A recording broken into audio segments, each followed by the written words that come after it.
नमस्कार, स्वागत है आप सभी का हिंदी वीडियो 24.com में। आज हम लेके आए हैं एक पूरी सीरीज जो आपको अकाउंट्स, बिजनेस स्टडीज और इकोनॉमिक्स जो हमारे 11th और 12th क्लास के स्टूडेंट्स हैं जिन्होंने अभी अभी कॉमर्स में ज्वाइन किया है, 11th में या फिर 12th में वो आए हैं, तो उनके लिए एक पूरी सीरीज ऑफ अपन क्लासेस लेके आएंगे। सो पहला जो मैंने लेक्चर बनाया है वो है अकाउंट्स के ऊपर, वो भी क्लास 11th के बच्चों के लिए। ये CBSE board, MP board, UP board, Rajasthan board सभी के लिए काम का है, बिकॉज ये चैप्टर समहाउ सेम रहता है। फर्स्ट चैप्टर की अगर मैं बात करूं, चैप्टर 1 इंट्रोडक्शन टू अकाउंटिंग। हालांकि ऐसा हो सकता है कि आपकी बुक में कहीं ना कहीं इसका दूसरा नाम हो, जैसे इवोल्यूशन ऑफ अकाउंटिंग या फिर केवल introduction dash accounting, but somewhat similar चीजें ही रहती है। ठीक है। आपने एक चीज और नोटिस करी होगी इसमें कि सबसे पहले मैंने नाम ऊपर अकाउंटेंसी लिखा है। कोई डिफरेंस नहीं है, अकाउंट्स लिखे चाहे अकाउंटेंसी लिखे, एक ही बात है। ओके। चलिए शुरुआत करते हैं। शुरुआत में आपने एक चीज और देखी होगी यहाँ पे कि मैंने शुरुआत, पहला पॉइंट जो टॉपिक आज मैं पढ़ाने जा रहा हूँ वो प्रोसेस से है कि क्या होता है प्रोसेस ऑफ अकाउंटिंग। आपने दूसरे क्लासेस या फिर दूसरे ऑनलाइन वीडियोज में देखा होगा कि कहीं ना कहीं जिस सब्जेक्ट या जिस टॉपिक पे होता है, सबसे पहले शुरुआत में उसका मीनिंग या डेफिनेशन बताई जाती है कि ये क्या है, ये क्या कहना चाहता है। बट मैंने शुरुआत यहाँ पे प्रोसेस ऑफ अकाउंटिंग से करी है, तो उसका एक रीजन है, और वो रीजन आपको अगली स्लाइड में पता चलेगा कि मैंने ऐसा क्यों किया है। ठीक है। शुरुआत करते हैं। सो प्रोसेस ऑफ अकाउंटिंग की अगर मैं बात करूं, तो प्रोसेस का मतलब होता है प्रक्रिया, कि एक तरह से क्या प्रोसेस है, क्या प्रक्रिया है अकाउंटिंग की, उसको पूरे को अपन समझने की कोशिश करते हैं। इसमें पहला दे रखा है आइडेंटिफिकेशन ऑफ फाइनेंशियल ट्रांजेक्शंस। जो फाइनेंशियल ट्रांजेक्शंस है उनको आइडेंटिफाई करना। इसका मतलब ये है कि अभी अपन को ये समझने की जरूरत है कि फाइनेंशियल ट्रांजेक्शन कौन से होते हैं और नॉन फाइनेंशियल ट्रांजेक्शन कौन से होते हैं। तो इसका मैं आपको एग्जांपल देता हूँ कि सपोज जैसे आप मार्केट में जाते हैं, कोई भी सामान, फॉर एग्जांपल आप डी मार्ट में गए, और डी मार्ट में जाके आपने फॉर एग्जांपल कुछ शॉपिंग करी, ग्रोसरी ली, आपके डेली वीकली जो अपने घर पे रोजमर्रा पे जो सामान लगता है, कुछ खाने पीने का सामान लिया, बिस्किट्स वगैरह लिए, आपने परचेज किया। आपका बिल बना फॉर एग्जाम्पल 550 रुपये। आप आए बिलिंग काउंटर पे, आपको सब चेकिंग वगैरह हुआ और आपका 550 का बिल हुआ, आपने पेमेंट किया और आपको उसके बदले में एक रसीद मिल गई और आप बाहर आ गए। आपको क्या लगता है वो रसीद क्या केवल आप ही को देने के लिए है कि क्या हमने ये सब चीजें सही सही या वहां लिखी है, ऐसा ना हो कि हमने कुछ गलत किया हो, या ऐसा नहीं कि हमने कोई आइटम गलत लिख दिया हो, एक की बजाय दो लिख दिया हो। ऐसा बहुत सी बार अपन को लगता है कि हाँ ये केवल अपने काम का, बट ऐसा नहीं है। ये जो आपको रसीद देते हैं, जिसको अपन इनवॉइस बोलते हैं, जिसमें जीएसटी वगैरह सबका इंक्लूजन होता है, सब चीज बताते हैं, उसमें कहीं ना कहीं ये उनके भी काम का उतना ही होता है जितना अपने काम का होता है, क्योंकि इससे वो प्रॉपर एक चीज का रिकॉर्ड कर सकते हैं कि उनके वहां पे कितना स्टॉक था, कितना चले गया, कितना माल रखा था, कितना कम हो गया। एक बात ये, एक छोटा सा एग्जांपल और देता हूँ कि फाइनेंशियल और नॉन फाइनेंशियल ट्रांजेक्शन में डिफरेंस क्या होता है। अभी जो मैंने डीमार्ट वाला एग्जांपल दिया था वो एक फाइनेंशियल ट्रांजेक्शन था। अब मैं आपको एक और एग्जांपल के थ्रू फाइनेंशियल और नॉन फाइनेंशियल ट्रांजेक्शन के बारे में समझाने की कोशिश करता हूँ। फाइनेंशियल ट्रांजेक्शन वो होता है जिसमें पैसे पैसे का इन्वॉल्वमेंट होता है। जैसे फॉर एग्जांपल आपके फादर ने आपको 100 रुपए दिए कि 100 रुपए ले, ये तेरा 7 दिन का 3 दिन का आपका pocket money. This is a financial transaction because इसमें पैसे का इन्वॉल्वमेंट है। समझिए। दूसरी बात आती है नॉन फाइनेंशियल ट्रांजेक्शन की। नॉन फाइनेंशियल ट्रांजेक्शन ऐसे ट्रांजेक्शन होते हैं जिसमें पैसे का इन्वॉल्वमेंट कुछ भी नहीं होता। जैसे इसका एग्जांपल क्या हो सकता है, आपके फादर या आपके मदर आपको बहुत प्यार करते हैं, तो इस चीज को आप क्वांटिफाई नहीं कर सकते। क्वांटिफाई नहीं कर सकते मतलब पैसों के शब्दों में इसको बयान नहीं कर सकते कि वो मेरे को 5,000 रुपए जितना प्यार करते हैं, या 10 लाख जितना करते हैं, 10 करोड़ जितना कर सकते हैं, करते हैं। तो वो ये डिफरेंस होता है एक फाइनेंशियल ट्रांजेक्शन में जिसमें पैसा इन्वॉल्व होता है, और एक होता है नॉन फाइनेंशियल जिसमें पैसा इन्वॉल्वमेंट नहीं होता। तो अकाउंटिंग के प्रोसेस का पहला जो सीक्वेंस है या पहला स्टेप है that is identification of financial transaction. इसका मतलब है अपन को उन ट्रांजेक्शन्स को समझना है जिसमें पैसे का इन्वॉल्वमेंट हो और उन्हीं को अपन को यूज में लेना है। सेकंड स्टेप है इसमें रिकॉर्डिंग। इसमें ब्रैकेट में मैंने जर्नल इसलिए लिखा है क्योंकि जब आप आगे चैप्टर्स में जाएंगे तब आपको पता चलेगा कि एक जर्नल करके होता है, जर्नल एंट्रीज जिसको बोलते हैं, तो उसको बेसिकली रिकॉर्डिंग बोलते हैं, जिसमें डेबिट क्रेडिट सब पूरी सब चीज है। मैं अभी आपको उतना इन डेप्थ नहीं लेके जाऊंगा, मेरे आगे जो आने वाले वीडियोज है उसमें मैं आपको एक एक चीज ब्रीफ में समझाऊंगा, ताकि आप जब क्लास में या आपके इंस्टीट्यूट में, कोचिंग इंस्टीट्यूट में जब आप उसको पढ़ेंगे तो आपके लिए बेसिक अंडरस्टैंडिंग आपको पता रहे। ठीक है, रिकॉर्डिंग होता है जिसमें जो अपन जर्नल में करते हैं। उसके बाद क्लासिफिकेशन। क्लासिफिकेशन का बेसिकली मतलब ये है कि अपन हर चीज का अलग अलग अकाउंट बना देते हैं। सपोज मैंने परचेज का अकाउंट बना दिया अलग से, सपोज मैंने सेल्स का अकाउंट अलग से बना दिया, सपोज मैंने सैलरी का अलग से अकाउंट बना दिया। तो ये सब जो अलग अलग अकाउंट्स बनते हैं, तो इसको क्लासिफिकेशन के अंदर अपन डालते हैं। क्लासिफिकेशन क्यों जरूरी है? क्योंकि इससे चीजें सिंपल होती है। मेरे को ये निकालना है कि पिछले महीने में मेरा कितना सेल था। मैंने एक बार सेल्स अकाउंट निकाला, उसमें पूरा मुझे पता चल गया कि मेरी पिछले महीने की सेल्स कितनी थी। समझ पा रहे हैं आप? ठीक है, आगे बढ़ते हैं। अभी मतलब बिल्कुल बेसिक मैं बता रहा हूँ। आप इन मतलब ऐसा एज ए लोड लेके मत समझिए, बस ऐसे सिंपल कि हाँ चीजें थोड़ा समझने का कोशिश करिए सो दैट आपको आगे इजी रहेगा वो। फिर आती है फोर्थ स्टेप है दैट इज समराइजिंग। समराइजिंग मतलब जो अपन ने रिकॉर्डिंग और क्लासिफाइंग में जो किया था उन सब चीजों को अपन समराइज करते हैं, मतलब एक प्रॉपर एक फॉर्मेट में लेते हैं, जिसको अपन ट्रायल बैलेंस या फिर प्रॉफिट एंड लॉस अकाउंट या फिर बैलेंस शीट बोलते हैं। बैलेंस शीट आपने काफी बार नाम सुना होगा, और काफी बार आपने न्यूज़पेपर्स में जो बड़ी बड़ी लिस्टेड कंपनीज है उनकी बैलेंस शीट वगैरह भी देखी होगी। वो बेसिकली समराइजिंग होता है। फिर पांचवा जो स्टेप है that is analysing and interpretation. उसका मतलब ये होता है कि जो अपन ने पूरे साल भर में किया, इसमें एक चीज और नोट करने वाली है कि ये जो सारे ट्रांजेक्शन होते हैं ये हमेशा इसमें अपन फाइनेंशियल ईयर फॉलो करते हैं। फाइनेंशियल ईयर बेसिकली क्या होता है?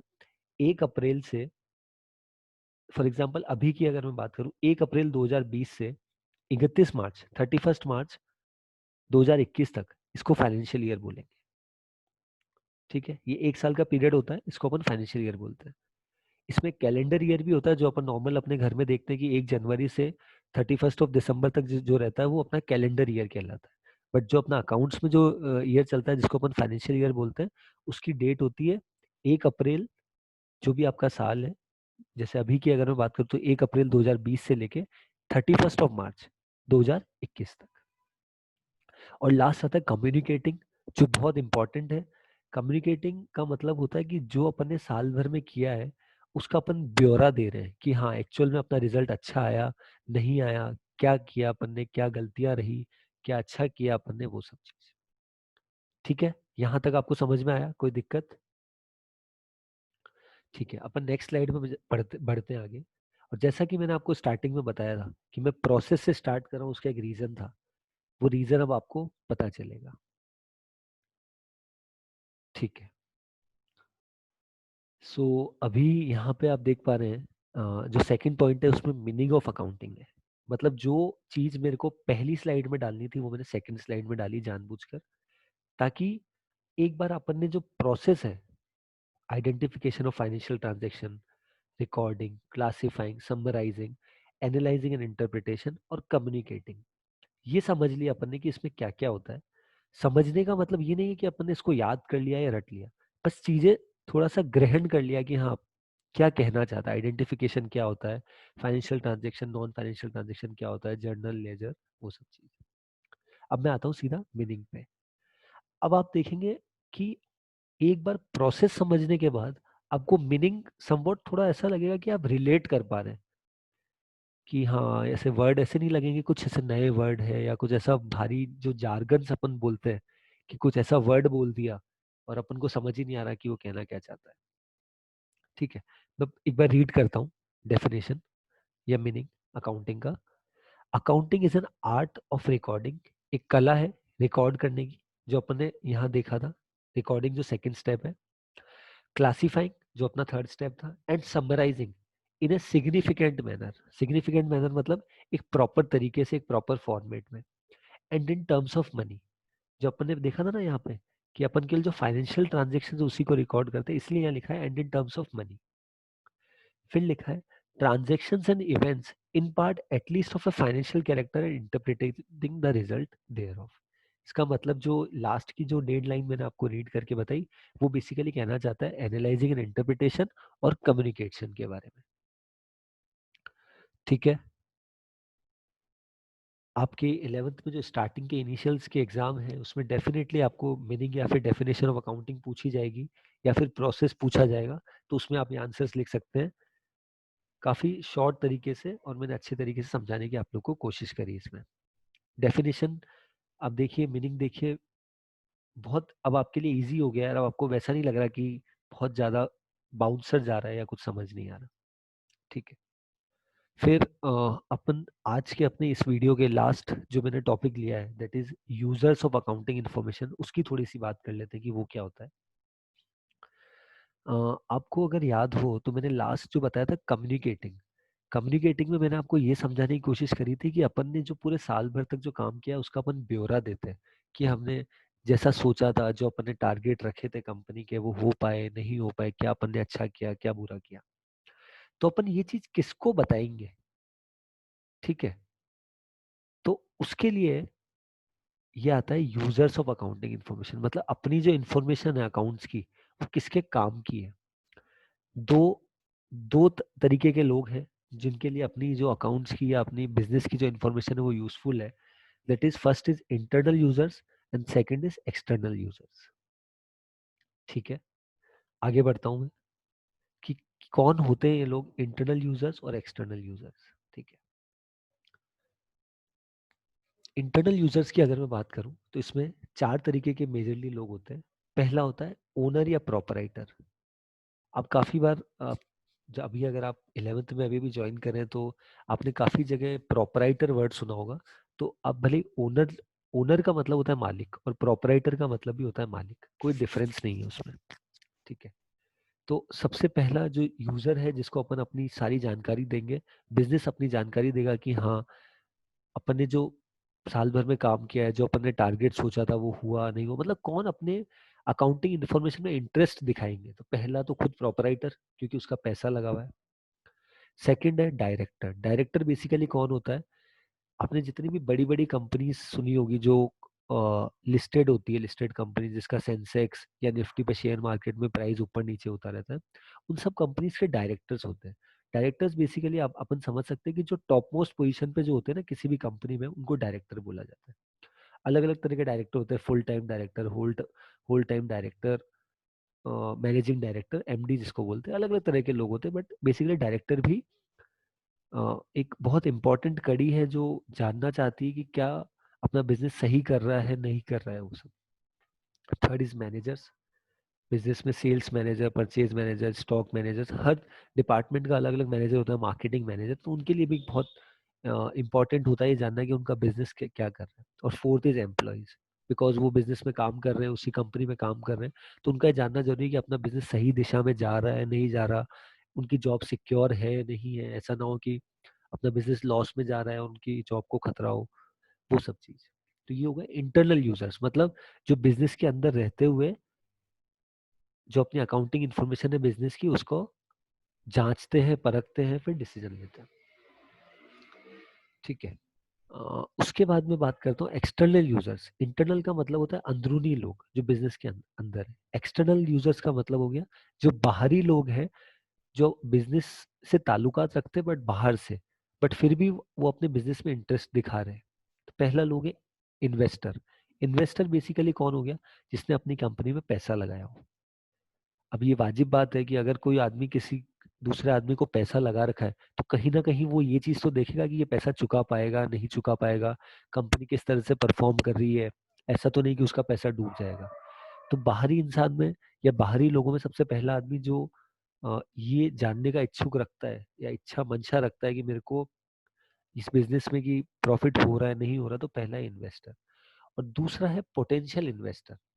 पोटेंशियल इन्वेस्टर बेसिकली वो आदमी होता है जो कंपनी में जिसने कंपनी में अभी पैसा लगा नहीं रखा, बट जिसकी मंशा है कि मैं फ्यूचर में पैसा लगाऊं। पोटेंशियल मतलब पोटेंशियल रखता हूँ। जैसे मेरे पास अभी कार नहीं है, बट मैं सोच रहा हूँ मेरे पास 2 साल बाद कार हो, तो मैं क्या हो गया, अ पोटेंशियल कार बायर, कि फ्यूचर में मैं 2 साल बाद कार खरीद सकता हूँ। क्रेडिटर्स थर्ड, क्रेडिटर्स बेसिकली वो लोग होते हैं जिसने कंपनी को उधार दे रखा होता है, वो भी इंटरेस्ट दिखाते हैं कंपनी के अकाउंटिंग इन्फॉर्मेशन में कि उन्होंने जो पैसा दिया है उधार पे वो पैसा मिलेगा नहीं मिलेगा। चौथा होता है सप्लायर्स। सप्लायर्स बेसिकली वो होते हैं जो अपने बिजनेस को रॉ मटेरियल या गुड्स अपन को देते हैं और क्रेडिट देते हैं, क्रेडिट का मतलब उधार पे देते हैं 1 महीने 2 महीने की, तो वो भी। और उसके बाद आता है गवर्नमेंट। गवर्नमेंट भी प्रॉपर अकाउंटिंग इन्फॉर्मेशन का रिकॉर्ड देखती है कंपनीज का, बिकॉज कंपनी गवर्नमेंट को टैक्सेस कलेक्ट करने होते हैं, और टैक्सेस कलेक्ट करने तो जरूरी है उनके लिए कि जानकारी रखना कि बिजनेस सही तरीके से टैक्स दे रहा है, कुछ चोरी तो नहीं कर रहा टैक्स की। और आज का जो लास्ट पॉइंट है आज की अपनी इस वीडियो का, that is banks and financial institution. ये भी भारी लोग हैं, बट ये फिर भी इंटरेस्ट दिखाते हैं कंपनी के अकाउंटिंग इन्फॉर्मेशन को चेक करने का, बिकॉज उन्होंने कंपनी को लोन दे रखा है, उधार दे रखा है, तो इसी वजह से वो देखते हैं कि क्या कंपनी सही तरीके से बिजनेस कर रही है नहीं कर रही है, उनका पैसा सिक्योर तो है, ऐसा ना हो कि इन फ्यूचर उनका पैसा कहीं डूब जाए। ठीक है, एक बार मैं वापस क्विक रिकैप करता हूँ कि आज अपन ने इस वीडियो में क्या क्या देखा और क्या क्या समझने की कोशिश करी। स्टार्टिंग में अपन ने प्रोसेस देखा कि इसका प्रोसेस क्या होता है अकाउंटिंग का, जिसमें 6 स्टेप्स है। पहले में अपन आइडेंटिफाई करते हैं कि कौन से फाइनेंशियल ट्रांजेक्शन है, कौन से नॉन फाइनेंशियल ट्रांजेक्शन है, और जो फाइनेंशियल ट्रांजेक्शन होते हैं उन्हीं को अपन अपने काम में लेते हैं, बिकॉज वही अपने यूज के हैं। उसके बाद रिकॉर्ड करते हैं जो जर्नल में होता है, जो अपन आगे एक चैप्टर है पूरा आपकी बुक में जो मैं समझाऊंगा। फिर क्लासिफिकेशन जो लेजर में होता है, अलग अलग अकाउंट बनाए जाते हैं। फिर समराइजिंग होता है, समराइज करते हैं अपन उसको trial balance, profit and loss account, balance sheet में। एनालाइज एंड इंटरप्रेट मतलब उसको एक तरह से करते हैं कि अपन अपने यूजर्स को इंफॉर्मेशन कम्युनिकेट कर सके। फिर अपन ने मीनिंग पढ़ा था जो समवॉट सिमिलर था अपने प्रोसेस से, बिकॉज पूरी प्रोसेस में जो चीज़ है वही कहीं ना कहीं उसका मीनिंग या डेफिनेशन है। फिर लास्ट अभी अपने यूजर्स पढ़ा था जिसमें अपने इंटरनल और एक्सटर्नल यूजर्स ये समझने की कोशिश करी थी। ठीक है, that's it for this video. Thank you so much.